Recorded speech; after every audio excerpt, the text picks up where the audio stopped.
Ready to see something really cool? This is a cost tracking thing.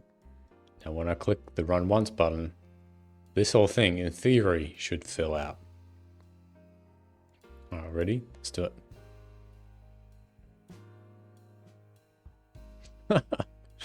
Look at it go.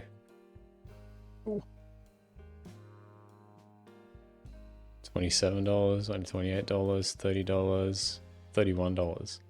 $31 for around 90. How many calls was it? 97 calls. Oh.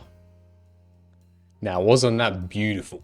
So if you want to build something like this right now, I'm going to show you everything step by step. I'll give you the Excel sheet, like the base of it, so that you can just work with that. And yeah, we'll go from there. Okay, so what you'll need is this sheet right here. It's called cost at the top. Cost for the sheet name. I've just got some dummy numbers in here for the sake of it. Now I'm going to highlight the things that you shouldn't touch because they have like formulas on them. So don't touch this and this, otherwise the other things won't work. Same with these ones. They also have formulas on them. So just don't touch these. Yeah, otherwise your whole thing won't work within the Excel sheet when it starts coming up. So once we've got this set up, next thing we'll need is the make.com setup. A little trick I do just for testing purposes, I type in basic at the bottom here. So press the plus, go tools, grab the basic trigger, and you can left click and drag this onto here. Just going to right click and delete this module. And this means that I can then just trigger the scenario without a webhook or anything. I can just run it. See that? It's a really cool trick. Okay, so next what we'll need is go into the VAPI documentation. Now we're in here and we are going to use the list calls. So what I'll do then is we need the authorization. So you need your bearer key from VAPI. Now just if you wouldn't mind, get that and the assistant ID that you need for, you want to fetch all the calls for. It's literally just in a VAPI UI. So just go there and grab those because we'll need that to create the next part. So what's going to happen with this API call is it will return all this information about the phone call. And the things we are interested in at most is the cost, the phone call ID. What else would you want? The seconds from start. And the transcript, I mean, we could get it, but I didn't do it in my case because we were only aiming for the cost, right? Maybe the recording URL. And I think that's maybe all we'll aim to get from this. Okay, so let's go jump back into here. And the first module we need, so I'll just click plus on here. So we need the HTTP module. We'll come into here and we'll go make a request.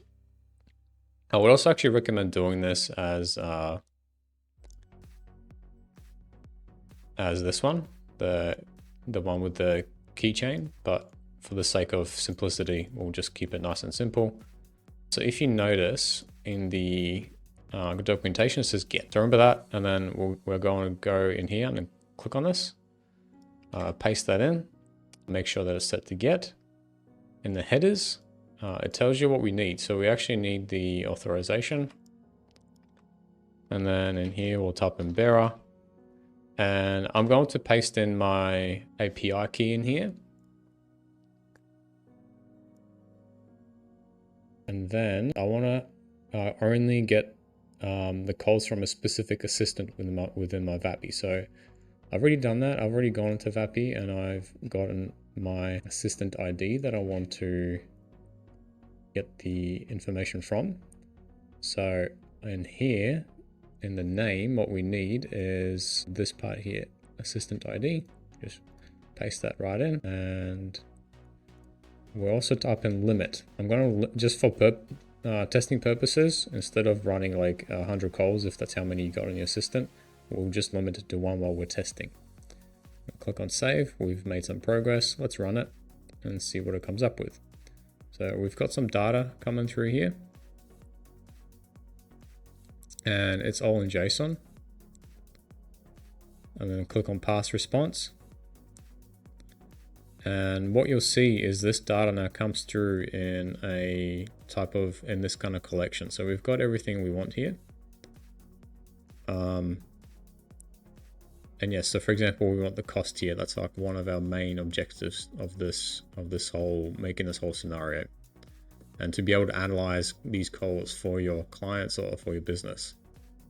So next thing we need to do is, because we are going to be going through between 1 and let's say infinite amount of calls, right? So we need a thing called an iterator, and an iterator does exactly that. It goes through all the different possible bundles in this case. So we'll have the second call will be a second bundle, the third one will be a third bundle, and so on. So we'll go through this iterator, we'll go through the whole data. And then just to show you how that looks like is then the array aggregator. We're gonna have to fix this up, but if we just select that, press OK, and we just run that, you guys will see now that in the iterator, we get all this information coming through. And in the array aggregator, what we can do is only select specific parts of that information that comes through. So let's say we only want the cost. We click on that, then we run it. We will only get the cost back for that one bundle. So it's a nice way to filter all that information.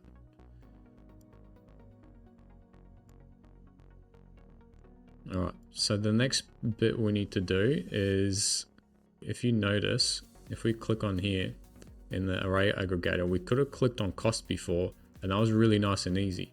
But notice for the customer, that's actually where their number is. So we can't get it as is at the moment. So what we actually need to do is between the iterator and the aggregator, we need to do a little step. So I'm gonna right click in between on the dots, right click, add module, go tools, and then set multiple variables. We're gonna be setting more than one. Click on OK. And let's just call this phone number. And what I want to get is this from the phone number. What that will do is we'll pass this through this module. And then what we'll do is we'll assign this module to the array aggregator right here. So now when we click on the tick here, when we run this, we now get the cost and then the phone number. Cool. So we're getting somewhere, right? Next part is now we actually want the length of the call, right? And if you notice, the length of the call is actually hidden behind all these messages. Now, all these messages could be, there could be just one message, could be none, or it could be like 200 of these. So these messages are actually each interaction that AI has with the person, and the last collection in this array has the end time in it. So what we need to do is we need to look through this array that's messages and then find the last one in it. And remember, it could be 10 or it could be 1,000 of these messages, right? So you can't just assign a random number to it. It has to do it without knowing that number. So within make.com, there's a few nodes, a few functions, and the functions are, so these are for example functions. So like length, so the amount of characters in a word, that's a function. The one that we actually are wanting to use is, where is it? See, I can just type them in. Yeah, I might just type it in. So what I'll do is just type in the word last, go shift and then 9, and then get the bracket in, and then come in here and then click on the messages array. Just click on that and then close the bracket. Now, this isn't going to work yet. What will happen is it won't, because within the messages array, there is a bunch of other stuff going on in the last one. So in this one, there is, for example, in the last one, there is the role, the time, the source, the end time, the message, and the thing that we want. So out of these 1, 2, 3, 4, 5, 6, we only want one that's called seconds from start. So there's another function called get, And what it will do is it will get the property that's called seconds from start. So I just pasted it in, close the bracket, and then press OK. So what will happen now is, and hopefully I can click on this now, see if that works. No, it didn't. I think I had to, I put it in the wrong spot with that. So then here we then go length or duration. I think duration is a better word for this. Then we click on duration, press OK, click run once. And now we get the things that we want. Now let's also click on all the other things that we want. So for example, we wanted the phone number ID. We wanted the created at. Let's just keep on going with it. That's the only ones that are selected. So let's see what it gives us now. It should give us some extra stuff. Phone number ID, phone number, the created at, and then the cost. Great. Now what we'll need to do is we'll need to grab all that info in the array aggregator that we've now collected, sort of filtered through. And now we need to add another iterator, because now this time, once I click on array here, it will then sort of cycle through all the different ones that have come through, like all the new arrays that have come through. And then my final step is to add the Google Sheet. And then we'll go into add a row. I always have trouble adding sheets for some reason. It's such a pain in the ass. Let's see if I can find it. Cost. Yeah, I think this one's it. And then we press OK. And then for the time, what I'll do is I'll go created at, but I want to format it so it looks a bit nicer in the Excel sheet. So I'm going to format date, and then just go the semicolon with, if you're in America, you'd probably prefer month, day, day. I like day, day, month, year. Press OK. This will be the phone number. This will be the ID. Phone number ID. Probably should have been the call ID, but you guys can go back and change whatever you want in here. Just showing you like the main skills that you need to put all this together, right? So you can change, you can mix and match this however you'd like. So number is the phone number of the person. VAPI cost, that's that one. Length of call is our duration. And that's it. So now, if we notice, we've got currently just 2 rows. So this should now add our 3rd row with information from this iterator. And let's see if that works. And cool, great. So yeah, that worked. Cool. So that's actually it. And now all you would do is, if you want to say increase the limit of how many calls you want to get from VAPI, you can increase it to 10. Let's say, I'm just going to actually do that and then just show you guys how that works.